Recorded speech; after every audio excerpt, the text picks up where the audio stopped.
नमस्कार, जय जोहार। का हाल है में हाल दिखाने के लिए आज मैं पहुंचा हूं रेलवे कर्मचारियों के बीच में। रायपुर मंडल में काम करने वाले ग्रुप डी के कर्मचारी किस हाल में जो है जी रहे हैं, किस हाल में रहने के लिए वो मजबूर हैं और क्यों उन्हें इस मजबूरी के बीच में अब आंदोलन पर उतर आना पड़ा है। तो आज मैं उनके बीच में उनका हाल दिखाऊंगा, लेकिन इस हाल की शुरुआत मैं कर रहा हूं ऐसी जगह से जहां पे अब उनको दबावपूर्वक कहा जा रहा है कि आप वहीं रहिए। ग्रुप डी के रेलवे कर्मचारियों को ऐसे अब खंडहर हो चुके जो रेलवे के क्वार्टर है वहाँ पे रहने के लिए मजबूर किया जा रहा है। वो चाहते हैं कि वो इन खंडहरों के बीच में रहे और यही वजह है कि उनका हाउस रेंट जो अब तक दिया जा रहा था उसे बंद कर दिया गया है। अच्छा, ये बताइए कि आप लोगों को इसी तरह का क्वार्टर अलॉट किया जा रहा है? हाँ बिल्कुल, एक खंडर जैसे हुए हैं इस प्रकार का क्वार्टर लोग अलॉट किया जा रहा है।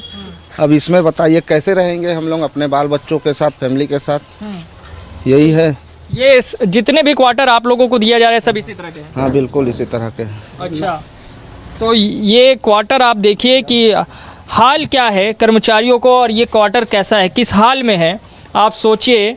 और ये आप लोगों को मरम्मत कौन करवाएगा? इसकी साफ सफाई मरम्मत जो है वैसे तो IW करके देता है भैया, लेकिन कहाँ IW, अभी तो हम लोग जिस क्वार्टर में रहते हैं वहाँ टूट फूट है। उसके लिए जब से अलॉट हुआ है कई बार लेटर लिखते हैं लेकिन आता ही नहीं है देखने। खाली अधिकारियों का रिपेयरिंग होते रहता है बस। हाँ।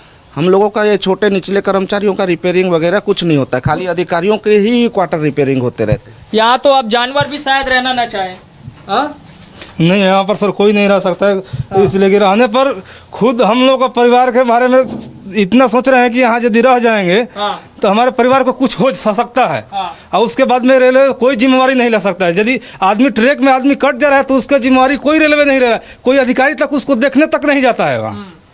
और ये तो मतलब आप मरम्मत करा के भी नहीं रह सकते, ये तो मतलब पूरा तोड़ना पड़ेगा आप। इसको तो सर तोड़ने लगे क्वार्टर है, पूरा जर्जर है। जर्जर है हाँ। इसको पूरी तरह से आप तोड़ पाएंगे तभी आप रह पाएंगे। आप सोचिए कि जो इस तरफ आप रहने की स्थिति में नहीं है, इस हाल में कर्मचारियों को कहा जा रहा है कि आप रहिए। और ऐसी जगहों पर ये पूरा क्वार्टर जो रेलवे का है, जो कि रेलवे स्टेशन के ठीक किनारे पे है, वहाँ का हाल मैं आपको दिखा रहा हूँ।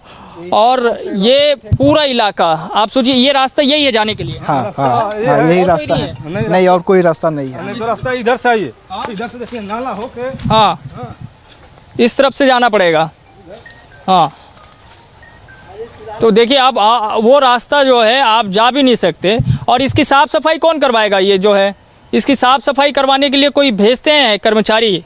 बिल्कुल नहीं। अगर भेजते होते तो इस प्रकार का हाल न हुआ होता। हाँ, नहीं भेजते इधर कोई नहीं। हाँ, और ये तो मतलब पूरा तोड़ना पड़ेगा।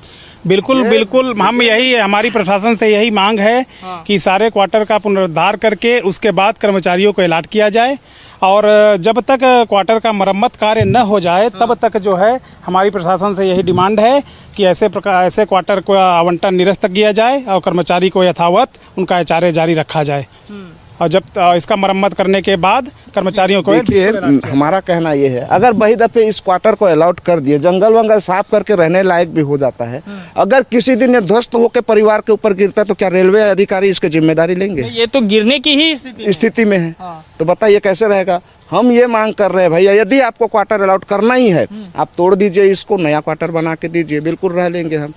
लेकिन ऐसे हालात के क्वार्टर में कैसे रहा जाएगा? हम अपने बाल बच्चों का मतलब कि जान को जोखिम में डालेंगे। और इसलिए आप लोगों ने अब आंदोलन शुरू कर दिया? बिल्कुल आंदोलन करेंगे। और आप लोग धरना भी दे रहे हैं? धरना दे रहे हैं और आगे भी देते रहेंगे। आगे भी देते रहेंगे। तो ये कर्मचारियों का हाल है, ग्रुप डी के कर्मचारियों का हाल मैं आपको दिखा रहा हूँ। ट्रैक मेंटेनरों का हाल दिखा रहा हूँ कि कैसे किन परिस्थितियों के बीच में वो रहने के लिए मजबूर है और रेलवे प्रशासन की तरफ से उन्हें कोई राहत नहीं दी जा रही है। आपको मैं लिए चलता हूँ अन्य कर्मचारियों के बीच में जो कि रायपुर रेलवे मंडल के बाहर अब आंदोलन पर मजबूर हो चले हैं। तो सबसे कमाई वाला जो दक्षिण पूर्व मध्य रेलवे है, आप समझिए वहाँ पे सबसे ज़्यादा राजस्व आ रहा है, लेकिन कर्मचारियों का हाल क्या है ये मैं आपको दिखा रहा हूँ। आपको मैंने तस्वीर दिखाई कि कैसे जो कंडम हो चुके मकान हैं वहाँ पे रहने के लिए मजबूर किया जा रहा है रेलवे कर्मचारियों को। और ये रायपुर मंडल के कर्मचारी आज मेरे साथ है अपना हाल बताने के लिए। ट्रैक मेंटेनर जो कि लोग हैं, अब आप समझिए कि वो किस तरह से काम करते हैं और किन चुनौतियों के बीच काम करते हैं। और उन्हें ये कहा जा रहा है कि आप ऐसे घरों में रहिए जहाँ पे शायद अब जानवर रहने के लिए भी ना जाए, लेकिन वो उन्हें भेजा जा रहा है। उसका हाल तो मैंने आपको दिखाया ही, लेकिन मैं अब हूँ कर्मचारियों के बीच में ये जानने के लिए कि समस्या सिर्फ मकान तक सीमित है या कुछ और भी है। ये ट्रैक मेंटेनर जो हैं, ये सिर्फ जो है कंडम मकान का मसला है या फिर मसला और भी ज़्यादा है जिसके लिए मजबूर हो गए हैं आंदोलन करने के लिए? मसला अगर हमें ट्रैकमैनों की बात करें तो मसला सिर्फ क्वार्टर नहीं है। ट्रैकमैनों की बहुत सारी समस्याएं हैं जिसको रेल प्रशासन लगातार नज़रअंदाज करते रहा है। जैसे कि आपने स्वयं कहा कि भारतीय रेल में सबसे ज़्यादा कमा कर देने वाला जोन बिलासपुर जोन है और सबसे ज़्यादा शोषित यहाँ के ही कर्मचारी और ट्रैकमैन हैं। तो ये दिक्कत क्या क्या है, अभी क्या परेशानी आ रही है? दिक्कत तो जैसे कि आपको मालूम है कि जो अबेंडेड क्वार्टर हैं, मैंने सर से अभी ज्ञापन दिया, उनसे कहा कि अगर आप अपनी फैमिली के साथ अगर आधा घंटे से 1 घंटा अगर आप रहने के लिए तैयार है उस क्वार्टर में, तो हमारा कर्मचारी उस क्वार्टर को लेने के लिए तैयार है। वहाँ स्थिति इतनी भयावह है कि वहाँ मतलब कोई भी एक परिवार नहीं रह सकता। आसपास अव्यवस्था है, आसपास असामाजिक तत्वों का अड्डा है, पूरा जंगल हो गया है, रोड नहीं है, नाली नहीं है, घर में पूरा पानी घुस जा रहा है। मतलब इतना शर्मसार कर देने वाला विषय है ये कि प्रशासन ऐसे क्वार्टर को हमारे कर्मचारियों को, खासकर ट्रैकमैनों को अलॉट कर रहा है, वो भी उनकी सहमति के बगैर, दबाव पूर्वक जी। और हल कहीं निकल नहीं रहा है। हल निकलने वाली बात ही नहीं है। अगर हल निकलता तो आज हम लोगों को आंदोलनरत नहीं होना पड़ता। रेलवे का सबसे मेहनती और सबसे जुझारू कर्मचारी, ग्रुप डी कर्मचारी अगर आंदोलनरत हो रहा है तो प्रशासन के ऊपर उंगली उठती है। और ऊपर से जो हाउस रेंट है वो सब बंद हो गया। हाउस रेंट बंद कर दिया गया। ये बहुत बड़ी मोनोपोली है इनकी कि जो वाई श्रेणी के जो मतलब जो बेनिफिट अपने रायपुर वालों को मिल रहा है, उस बेनिफिट से इनको वंचित करने का काम किया जा रहा है। जो कर्मचारी क्वार्टर लेने के लिए हर महीने हर क्वार्टर कमेटी का जो मीटिंग होता है उसमें फॉर्म भरता है, उनको तो क्वार्टर अलॉट नहीं कर सकते। और जो क्वार्टर नहीं लेना चाहते उन लोगों को जबरदस्ती क्वार्टर दिया जा रहा है। ये सरासर गलत है। अधिकारी लोग अपना तो हाउस रेंट ले लेते हो। हाउस जो सी वर्ग के कर्मचारी हैं जिनका नाम से क्वार्टर नहीं है, उनके नाम से पहले अलॉट करें ऐसे क्वार्टर को, उसके बाद दूसरे ग्रुप डी कर्मचारी को अलॉट किया जाए। क्या हाल है? बहुत बढ़िया। और यहाँ पे जो मैं एक बात है कि नहीं है? नहीं बात सुनिए ना, मेरी बात सुनिए। यहाँ पे जो अपन क्वार्टर के बारे में चर्चा कर रहे हैं, ये अभी रायपुर मंडल की बात है। और मैं आपका ध्यान इस ओर आकर्षित करना चाह रहा हूँ कि इसके अलावा भी बहुत सारे हमारे जोनल और राष्ट्रीय मुद्दे हैं जिस पे आने वाले 28 सितंबर को हमने दिल्ली के जंतर मंतर में एक बहुत ही बड़ा धरना प्रदर्शन का कर दिया गया है। बिल्कुल बिल्कुल। ये मसला है क्या? मसले ये हैं कि इंजीनियरिंग डिपार्टमेंट जो है अंग्रेजों के ज़माने से शोषित होता आ रहा है। और अभी भी अंग्रेज चले गए लेकिन शोषण जारी है। बिल्कुल बिल्कुल जारी है। और ये नरेंद्र मोदी जी अभी जो आज़ादी का 75वां अमृतोत्सव मनाया जा रहा है, आप लोगों के जीवन में आया कि नहीं आया? अभी तक जो भारतीय रेलवे में इंजीनियरिंग डिपार्टमेंट का जो ट्रैक मेंटेनर कैडर है वो अभी तक गुलाम है और गुलामी की जंजीरों में जकड़ा हुआ है। अंग्रेजों के ज़माने से जो मैनुअल में संशोधन होना चाहिए था वो आज तक संशोधन हो नहीं पाया है। जैसे मतलब क्या होना था? जैसे कि फॉर एग्जांपल मैं आपको बता रहा हूँ, रेलवे में अन्य डिपार्टमेंट के जैसे कि आपका ऑपरेटिंग है, कमर्शियल है, इनको प्रमोट करने के लिए रेलवे जो है हर साल में कभी 2 बार कभी 3 बार भी परीक्षा का आयोजन करती है।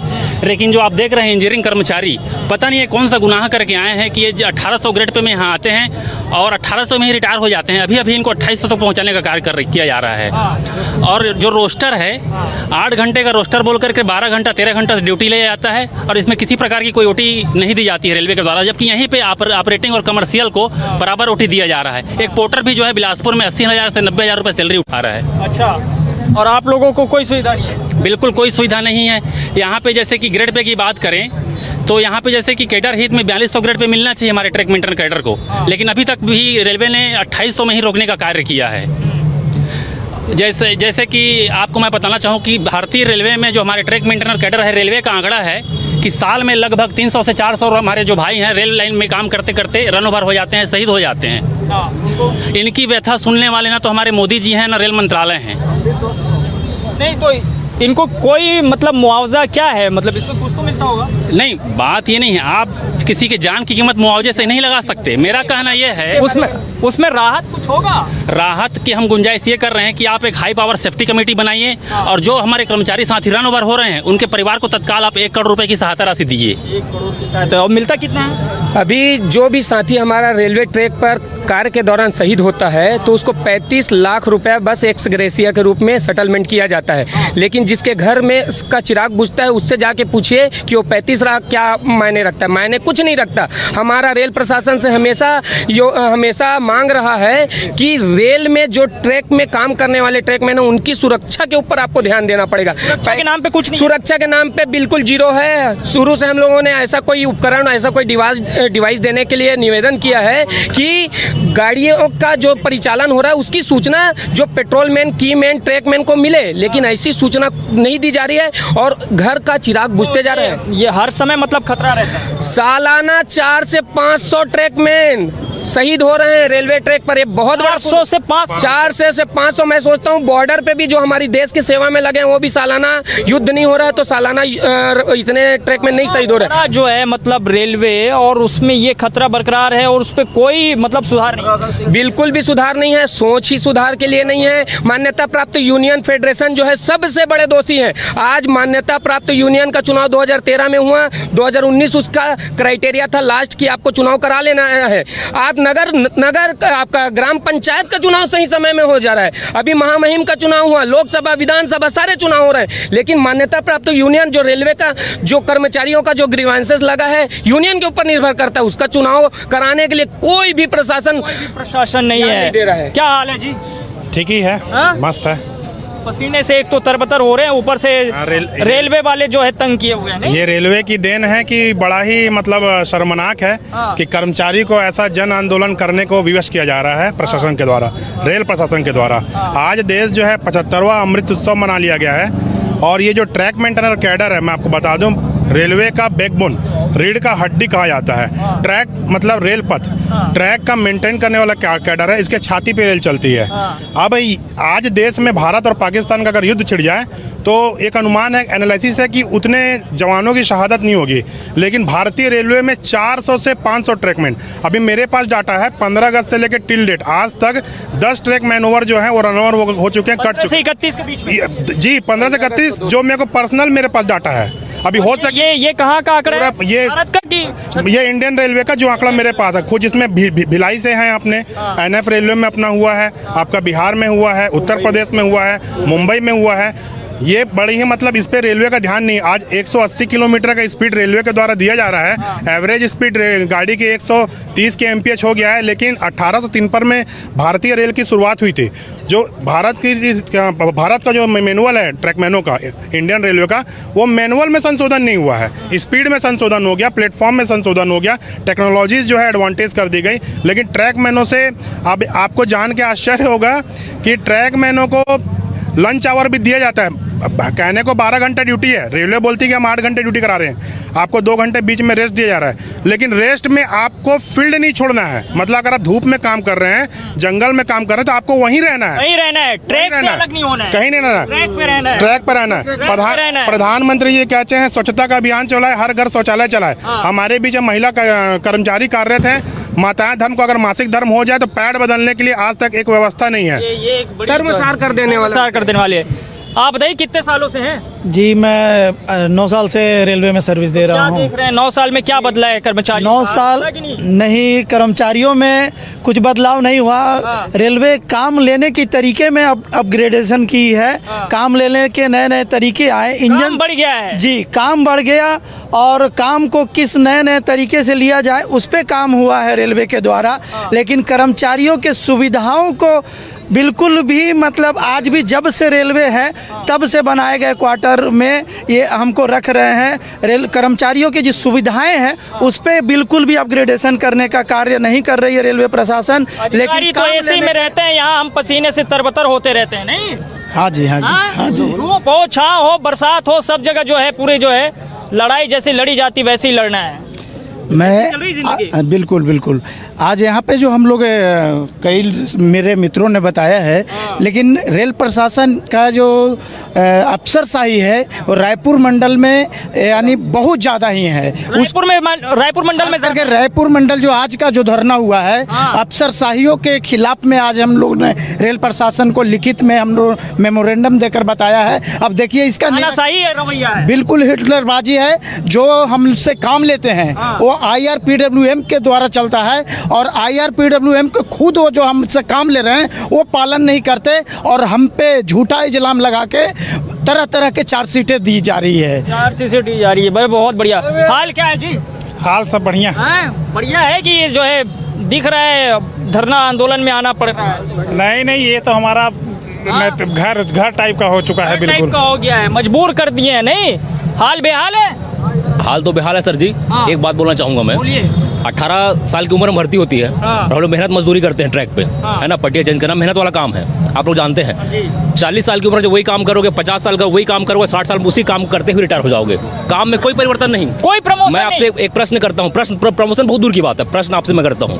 18 साल के युवक में ताकत होती है, क्या 50 साल में ताकत होगी? वो वही काम करता है, वो वही काम करता है। वाला भी वही करेगा, 50 वाला वही करेगा, उसी में रिटायर हो जाएगा सर। डी वाला डी में रहेगा। हाँ, डी वाला डी में रहेगा। अभी देखिए इसी बात पे मैं बोलूँगा, हम लोग को क्या संचालन करने के लिए ETKM होता है, उसका कोई मतलब इन लोग ना फॉलो नहीं कर रहे हैं। जहाँ की मर्जी, यहाँ का 400 स्टाफ कर दे, यहाँ 500 स्टाफ कर दे, यहाँ 150 स्टाफ कर दे, अपना मनमानी कर रहे हैं। तो ये ETKM के हिसाब से 7 यूनिट को बांट देंगे तो रेल बहुत बढ़िया ढंग से संचालित होगा। और ये ऐसा ना करके कहीं कहीं ज़्यादा कर दे रहे, अपने मर्जी से कहीं कम कर दे रहे हैं। तो जिसकी वजह से ये जो भैया लोग बोल रहे थे कि ओवर शूट हो रहा है, ओवर रन ओवर हो रहा है, ये सब हो रहा है, कारण है सिस्टम ही गलत है। तो ये सब हो नहीं, सिस्टम ही गलत हो, सिस्टम में कोई सुधार नहीं है। आप चाहे अमृत महोत्सव मना लीजिए, कुछ भी मना लीजिए, कुछ भी मना लीजिए, सिस्टम गलत है। कितना साल हो गया? मेरा 32 साल हो गया सर्विस। 32 साल सर्विस, लेकिन रेलवे का आज तक कोई सुधार नहीं हुआ है, खाली बोझ बस। हम 32 साल में वही की वही, बस प्रेशर के ऊपर प्रेशर। अभी नया कानून आते जा रहा है, लेकिन उसमें कोई ये नहीं है और जबरदस्ती घर को दे रहा है, जबकि मेरा खुद का घर है। लेकिन फिर भी जब मैं क्वार्टर चाहा नहीं मिला, जब चाह रहे थे तब नहीं मिला। आज ऐसा दे रहा है क्वार्टर कि उसमें रहने लायक नहीं है। पूरा खिड़की दरवाजा सब गोल है, सब गोल है और सिस्टम भी पूरा गोल है, पूरा गोल है एकदम, इस टाइप का हो रहा है। और ऐसा भी घर मिला है, पूरा जमीन है, वहाँ जमीन है, क्वार्टर के नाम से दिया है अलॉट, लेकिन वहाँ क्वार्टर नहीं है, खाली जमीन है, मलमा है बस। वहाँ बोल रहे रहिए। बोलना चाहूँगा सर, अभी जो हम लोगों को क्वार्टर इशू हो रहा है, अलॉट हो रहा है, वो आज से 20 साल तक कोई आदमी उसमें नहीं रहा। खिड़की लटक रही है, जंगला लटक रहा है, किवाड़ लटक रहा है, एस्बेस्टस लटक रहा है और हमें जबरदस्ती जो है क्वार्टर अलॉट किया जा रहा है। जबकि जिस समय मुझे क्वार्टर की 2017, 18, 19 में मुझे जरूरत थी, मैं हर दरवाजे पर गिरगिरा रहा था कि काश मुझे क्वार्टर मिल जाए तो बाल बच्चों को मैं पालन पोषण ठीक से कर सकूं। और आज लोन लेकर हम अपने घर की स्थापना कर रहे हैं तो मेरा HRA, मेरा क्वार्टर अलाउंस बंद किया जा रहा है। यानी हमारा आर्थिक रूप से और मानसिक रूप से मेरा शोषण और दोहन किया जा रहा है। मैं अपने बच्चों को क्या कुछ अच्छी शिक्षा नहीं दे सकता? क्या ये मेरा अधिकार नहीं है? लेकिन इससे भी मुझे मेरे परिवार को वंचित किया जा रहा है। ये मानवता के खिलाफ है श्रीमान, मानवता के खिलाफ है। और यही दिखाने के लिए मैं पहुंचा था जो है ग्रुप डी के कर्मचारियों के बीच में कि आप देखिए कि जिस रेल प्रशासन में कमाई जो है सबसे ज़्यादा है, जिस मध्य रेलवे में कमाई सबसे ज़्यादा है, वहाँ का हाल, वहाँ के कर्मचारियों का हाल कैसा है। आप चाहे जितना भी अमृत महोत्सव मना लीजिए, अगर कर्मचारियों के जीवन में वो अमृत नहीं है तो फिर ऐसे महोत्सव का क्या मतलब रह जाएगा। और सवाल इस बात को लेकर के भी उठ रहा है कि बिलासपुर जोन में रायपुर मंडल इतना हावी क्यों हो चला है कि जहाँ पे कर्मचारियों को ये कहना पड़ रहा है कि साहब यहाँ अफसरशाही बहुत है, यहाँ तानाशाही बहुत है। और यहाँ पे ये भी सवाल क्यों उठ रहा है कि कंडम और खंडहर हो चुके मकानों में आप अपनी ज़िंदगी बिताइए अंतिम समय तक के लिए। लेकिन क्या ये सही है? अब इसी का निर्णय होना है। आंदोलन की शुरुआत हुई है, आगाज़ रायपुर से है, लेकिन अंजाम शायद दिल्ली तक दिखे। क्या हाल है? मैं आज के लिए इतना ही। बाकी खबरों के लिए आप देखते रहिए News 24 मध्य प्रदेश छत्तीसगढ़। धन्यवाद।